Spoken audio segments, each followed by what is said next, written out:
Hello everyone, जय हिंद। आज है 18 मार्च 2026 के करंट अफेयर को हम डिस्कस करेंगे। तो चलिए स्टार्ट करते हैं आज का फर्स्ट और इम्पोर्टेंट क्वेश्चन। पहले क्वेश्चन में पूछा गया है कि महाराष्ट्र विधानसभा ने फ्रीडम ऑफ रिलीजन बिल 2025 पारित किया है। यह विधेयक भारतीय संविधान के किस अनुच्छेद में सबसे अधिक संबंधित रखता है? तो इसका जो राइट ऑप्शन है अनुच्छेद जो आर्टिकल 25 है उससे ये संबंधित है। अब है इसमें है क्या, जो फ्रीडम ऑफ रिलीजन बिल है 2026 महाराष्ट्र ने, इसमें महाराष्ट्र विधानसभा ने फ्रीडम ऑफ रिलीजन बिल 2026 को पारित किया है। यह एक एंटी कन्वर्जन लॉ है जिसका जिसका उद्देश्य है जबरदस्ती, धोखे से या लालच देकर जब किसी का धर्म जो है कन्वर्जन कराया जाता है उसको रोकने के लिए बनाया गया है। यदि कोई फ्रॉड या फिर फोर्सली या फिर लालच देकर किसी का धर्म परिवर्तन कराएगा तो उसे ऑफेंस माना जाएगा और इसकी जो पनिशमेंट होगी वो 7 साल की जेल होगी और 1 लाख या रुपए या उससे अधिक का जुर्माना होगा। आर्टिकल 25 क्या कहता है? आर्टिकल 25 कहता है कि धर्म को मानना अधिकार है, धर्म का पालन करना अधिकार है, धर्म का प्रचार करना भी अधिकार है। उसके बाद ये भी बोला गया है कि स्वेच्छा से धर्म परिवर्तन करने की स्थिति में व्यक्ति को पहले कहाँ जाना पड़ेगा? पहले उसको डिस्ट्रिक्ट मजिस्ट्रेट जाना पड़ेगा। उसके बाद उसको परिवार या रिश्तेदारों की धर्म जो परिवर्तन करेंगे उसको लेकर शिकायत दर्ज करा सकते हैं। अगर परिवार वालों को पसंद नहीं है कि वो धर्म परिवर्तन करवा रहा है तो वो शिकायत कर सकते हैं। आरोपी ये को यह साबित करना होगा कि धर्म परिवर्तन जबरन नहीं हो रहा है, धोखे से नहीं हो रहा है या लालच देकर नहीं कराया जा रहा है। आर्टिकल 25 के तहत धार्मिक स्वतंत्रता को अधिकार जो है अनलिमिटेड है, यदि यह अधिकार पब्लिक ऑर्डर और जो हमारी नैतिकता के अधीन आता है।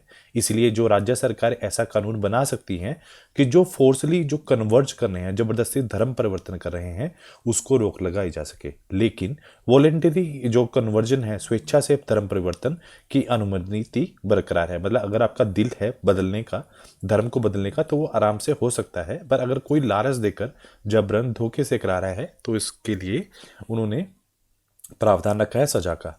और ये कहाँ पर ये प्रस्तावित किया गया है, ये किया गया है महाराष्ट्र में। महाराष्ट्र की जो कैपिटल है मुंबई है।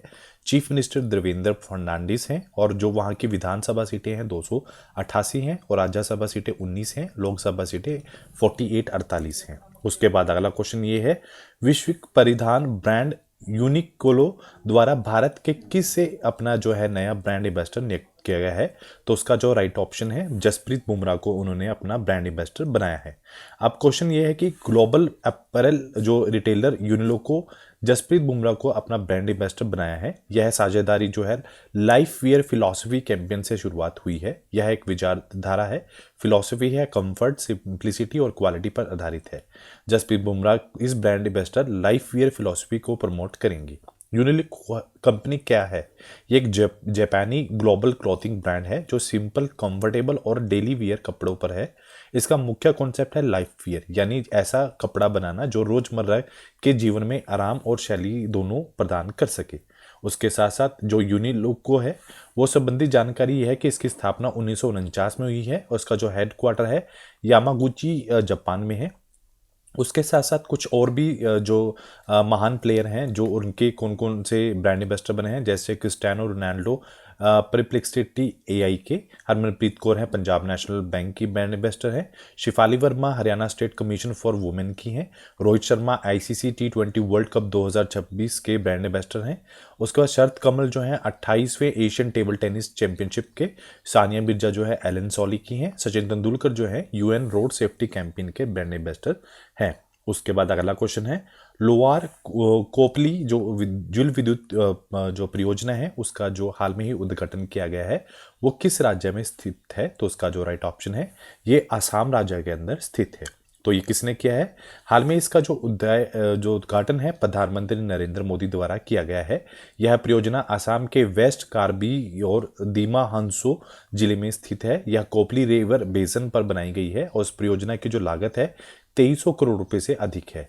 यह Assam power generation corporation limited द्वारा विकसित की गई है। अगर बात की जाए कोपली रिवर की तो ये एक इंटरस्टेट रिवर है जो मेघालय और असम दोनों राज्यों से होकर बहती है। इसका जो ओरिजिन है मेघालय पठार से होता है और आगे जाके ब्रह्मपुत्र नदी में मिल जाती है। यहाँ ब्रह्मपुत्र की सबसे बड़ी दक्षिणी तटस्थ जो सहायक नदी है, और इसकी जो कुल लंबाई है वो 256 किलोमीटर इसकी जो है लंबाई है। उसके बाद अगला क्वेश्चन है, पूछा गया है कि एक्सरसाइज सी ड्रैगन 2026 का जो आयोजन है वो कहाँ पर किया गया है। तो उसका जो राइट ऑप्शन है ये पैसिफिक ओशियन के अंदर किया गया है। तो भारतीय नौसेना ने इंडियन नेवी है उस अभ्यास में भाग लिया है। यह एक US lead multinational anti submarine welfare drill है, यानी पनडुब्बी रोधी युद्ध पर केंद्रित बहुराष्ट्रीय सेना अभ्यास है, जिसका आयोजन जो है पैसिफिक ओशियन में स्थित यूएस टेरिटरी गम आइलैंड के जो एंडरसन एयर फोर्स बेस पर किया जा रहा है।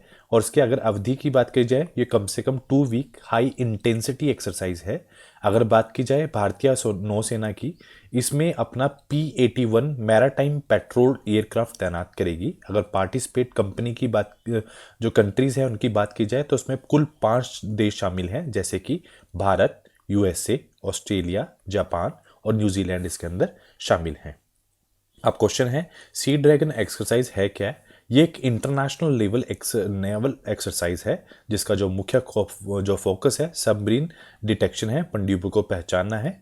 और शुरुआत जो हुई थी 2019 में हुई थी। इसमें भारत समेत कई देशों भाग लेते हैं और इसका मुख्य उद्देश्य है मैराटाइम सिक्योरिटी को सशक्त करना, इसका मेन उद्देश्य है। अगला क्वेश्चन है, भारत में कौन सी कंपनी, खनन कंपनी, एक ही वित्तीय वर्ष 2025 और 26 में 50 मिलियन टन लोहा अयस्क उत्पादन करने वाली पहली कंपनी बन गई है। तो उसका राइट ऑप्शन है NMDC जो लिमिटेड है, वो कंपनी सबसे ज़्यादा आयात करने वाली कंपनी बन गई है। अब क्वेश्चन ये है, NMDC क्या है। ये नेशनल मिनरल डेवलपमेंट कॉरपोरेशन है, भारत की पहली माइनिंग कंपनी बनी है, जिसने 2025 और 26 में 50 मिलियन टन जो आयरन ओर का उत्पादन किया है। यह मिनिस्ट्री ऑफ स्टील के अंतर्गत काम करती है और Navratna central public sector enterprises के अधीन कार्य करता है। NMDC जो लिमिटेड भारत का सबसे बड़ा एक लोहा जो आयरन ओर प्रोड्यूसर है। इसका भारत का जो लक्ष्य है 2030 तक 30 मिलियन टन जो इस्पात उत्पादन क्षमता में हासिल हो जाएगी। वर्तमान में भारत की उत्पादन क्षमता 145 मिलियन टन है। अब क्वेश्चन है, NMDC क्या है। नेशनल मिनरल डेवलपमेंट कॉरपोरेशन है, जिसकी स्थापना 1958 में हुई है। मुख्यालय इसका हैदराबाद है और ये किस मंत्रालय के अंदर काम करती है। तो ये मिनिस्ट्री ऑफ स्टील के अंदर काम करती है। उसके बाद अगला क्वेश्चन है, जियोलॉजिकल सर्वे ऑफ इंडिया द्वारा हाल में ही जो मेघामलाई वन्यजीव अभयारण्य में सर्वेक्षण के दौरान नई जो है प्रजातियां खोजी गई हैं, और वो कितनी है, 9 प्रजातियां खोजी गई हैं। तो मेघामलाई जो है वन्यजीव अभयारण्य किस राज्य में स्थित है। तो उसका जो राइट ऑप्शन है ये तमिलनाडु के अंदर स्थित है। तो हुआ क्या है, जियोलॉजिकल सर्वे ऑफ इंडिया ने मेघामलाई जो वाइल्ड लाइफ सेंचुरी में 9 नई प्रजातियों की खोज की है। यह कहाँ पर है, ये तमिलनाडु में थैनी जिला के अंदर स्थित है।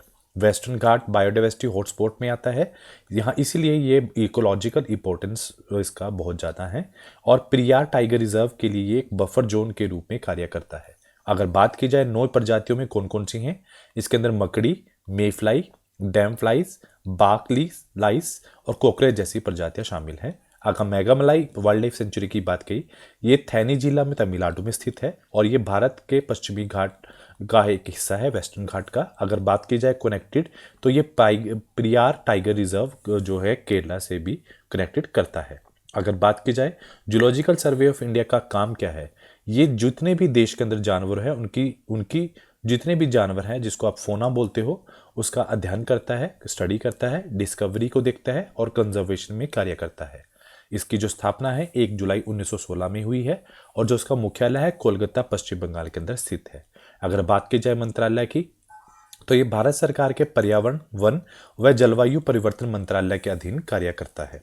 अगला क्वेश्चन है, पूछा गया है कि भारत में ज्ञान भारत मिशन के तहत पांडुलिपि विरासत मैन्युस्क्रिप्ट हेरिटेज के लिए राष्ट्रीय सर्वेक्षण जो है जो वो शुरू कब किया गया था।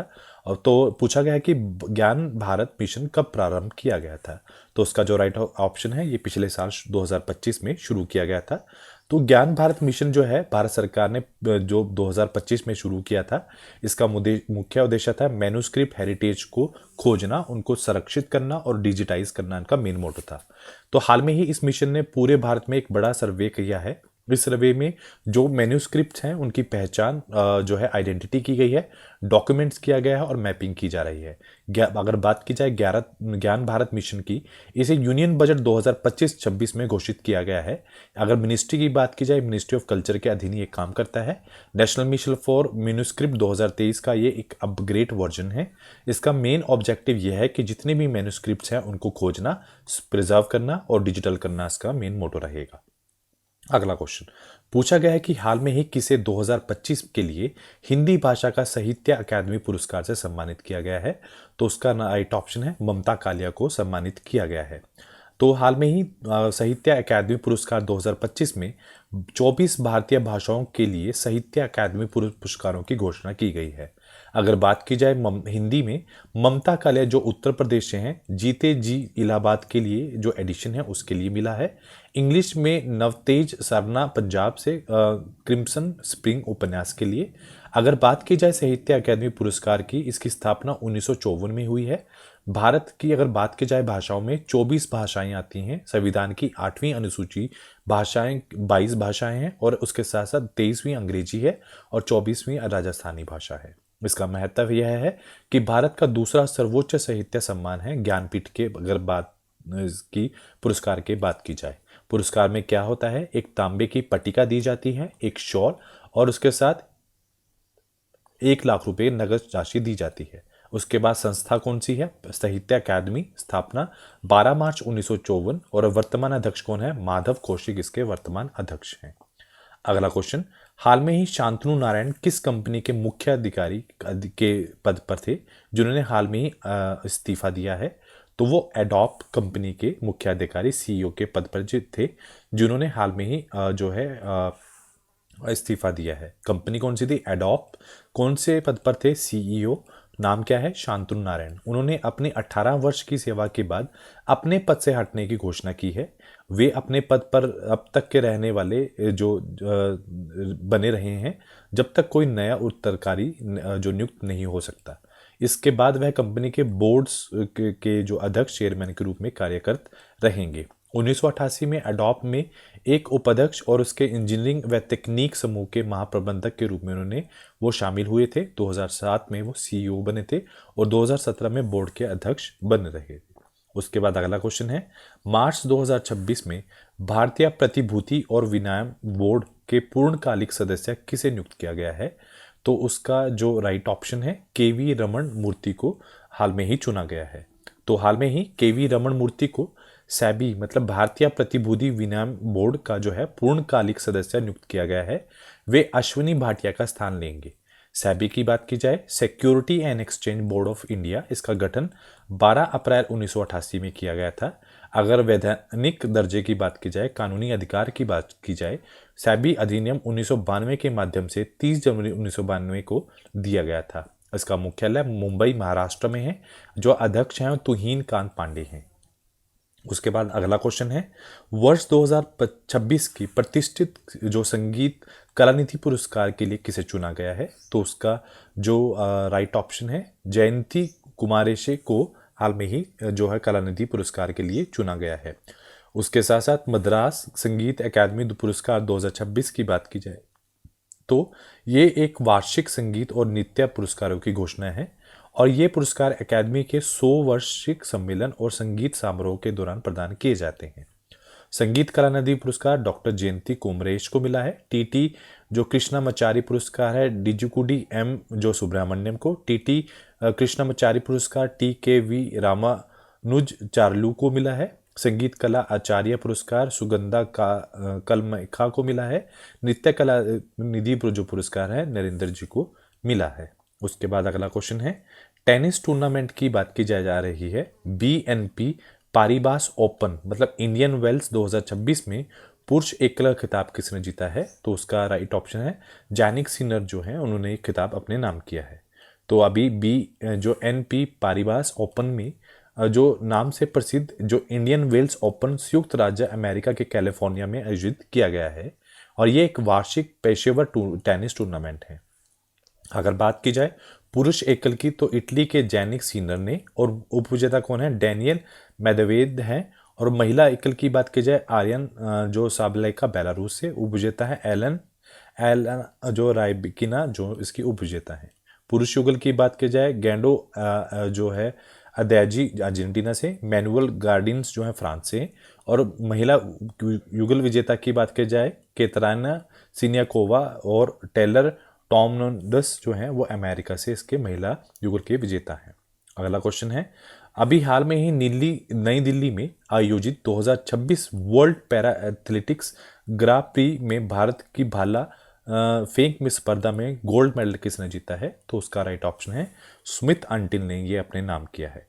तो स्मिथ अंटिल ने पुरुषों की भाला फेंक स्पर्धा में स्वर्ण पदक जीता है और उन्होंने 69.25 मीटर का थ्रो किया है। उसके साथ पुष्पेंद्र सिंह ने रजत पदक जीता है जिन्होंने 56.91 मीटर का थ्रो से जीता है।